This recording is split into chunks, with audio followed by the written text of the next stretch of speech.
নমস্কাৰ, মই সাজাদ হুছেইনে জীৱনৰ ৰং চেনেলটিৰ নতুন এটি ভিডিঅ'লৈ সকলোকে স্বাগতম জনাইছোঁ।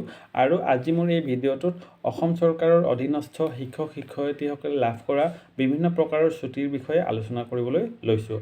মাধ্যমিক শিক্ষা সঞ্চালকালয় অসমৰ অধীনৰ শিক্ষকসকলে আৰু লগতে ঠিকাভিত্তিকভাৱে নিযুক্ত শিক্ষকসকলে বিভিন্ন প্ৰকাৰৰ ছুটি লাভ কৰে।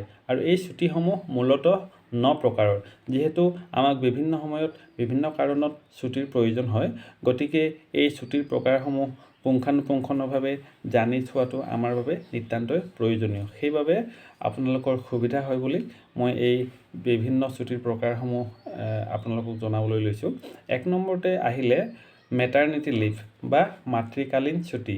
এই ছুটিটো কেৱল মাত্ৰ মহিলা শিক্ষয়িত্ৰীসকলে লাভ কৰে আৰু সৰ্বাধিক দুবাৰৰ বাবে 180 দিন অৰ্থাৎ 6 মাহৰ কাৰণে এই মাতৃকালীন ছুটি লাভ কৰে।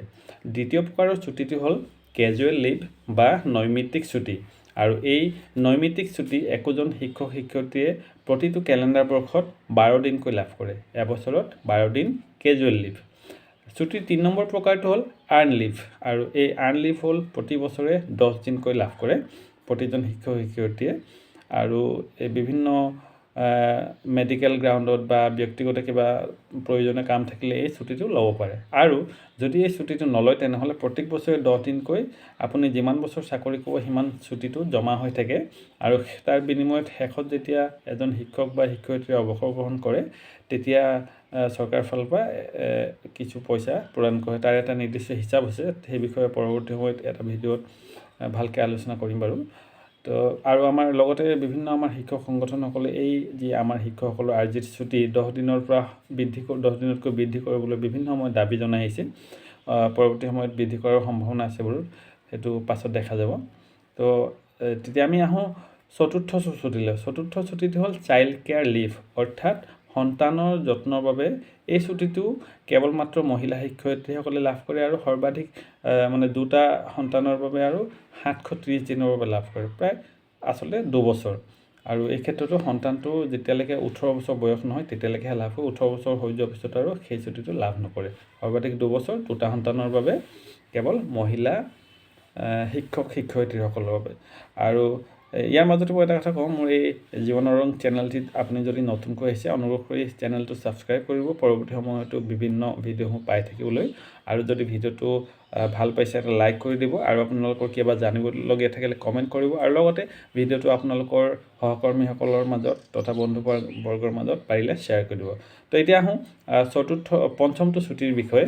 পঞ্চমটো যি ছুটি সেই ছুটিটো হ'ল লিয়েন আৰু কোৱাচিলিয়েন। এই লিয়েন আৰু কোৱাচিলিয়েন লিভটো সৰ্বাধিক 3 বছৰৰ বাবে লাভ কৰিব পাৰে চৰকাৰৰ অনুমোদন সাপেক্ষে। ধৰি লওক কোনোবা এজন শিক্ষকে আন এটা চৰকাৰী বিভাগত চাকৰি লাভ কৰিছে, কিন্তু চাকৰিটো নিয়মীয়া নহয়। তো তেওঁ সেই ছুটি লৈ অস্থায়ীভাৱে তালৈ যাব পাৰে। তেনেকুৱা কিছুমান নিয়ম আছে আৰু সেই নিয়মৰ অধীনত চৰকাৰৰ অনুমোদন সাপেক্ষে কিন্তু 3 বছৰলৈকে সৰ্বাধিক ছুটি লাভ কৰিব পাৰে। ষষ্ঠটো ছুটিৰ যি প্ৰকাৰ হ'ল সেইটো হ'ল হায়াৰ ষ্টাডি লিভ, উচ্চ শিক্ষাৰ বাবে। চৰকাৰৰ অনুমোদন সাপেক্ষে হ'ব লাগিব। চৰকাৰৰ অনুমোদন সাপেক্ষে শিক্ষক শিক্ষয়িত্ৰীসকলে উচ্চ শিক্ষাৰ বাবে ছুটি ল'বৰ পৰা ব্যৱস্থা শিক্ষা বিভাগে ৰাখিছে। তাৰপিছত আহিলে 7 নম্বৰ হ'ল স্পেচিয়েল লিভ বা বিশেষ ছুটি। আৰু এই বিশেষ ছুটিটো 18 মাহৰ বাবে প্ৰদান কৰা হয়। যক্ষ্মা, কেঞ্চাৰ বা কুষ্ঠ ৰোগত যদি কোনোবা শিক্ষক বা শিক্ষয়িত্ৰী আক্ৰান্ত হয় তেনেহ'লে এই ছুটি প্ৰদান কৰা হয় উইথ চেলেৰি, মানে দৰমহাৰ সৈতে 18 মাহৰ বিশেষ ছুটি লাভ কৰিব। তাৰপিছত শেষৰ যিটো লিভ,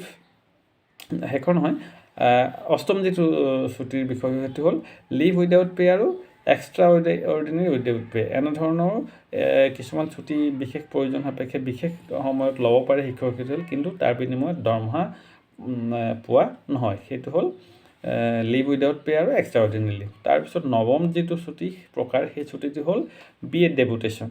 এইটো চৰকাৰে দিব পাৰে 2 বছৰ। 2 বছৰ যদি কোনোবা চাকৰি কৰি থকাৰ পিছত B.Ed কৰিবলৈ যায় চৰকাৰে পঠিয়ায়, তেতিয়াহ'লে ডেপুটেশ্যন পঠিয়ায়। আৰু এই 2 বছৰৰ সময়সীমাত শিক্ষক শিক্ষয়িত্ৰীসকলে সম্পূৰ্ণৰূপে দৰমহা লাভ কৰে। তো আজিলৈ এই যি বিশেষ ছুটিৰ যি ভিডিঅ' সেই ভিডিঅ'টোত এই 9 প্ৰকাৰৰ ছুটি যি বৰ্তমান সময়ত আমাৰ শিক্ষক শিক্ষয়িত্ৰীসকলে লাভ কৰে তাৰ বিষয়ে আলোচনা কৰিলোঁ। তো পৰৱৰ্তী সময়ত আন এটা ভিডিঅ'ৰ সৈতে আপোনালোকৰ সন্মুখলৈ আকৌ আহিবলৈ চেষ্টা কৰিম। আৰু সকলোকে আগন্তুক ভোগালী বিহুৰ হিয়াভাৰ শুভেচ্ছা জ্ঞাপন কৰি সকলোৰে মংগল কামনা কৰি আজিৰ ভিডিঅ'টো সামৰণি মাৰিছোঁ। ধন্যবাদ।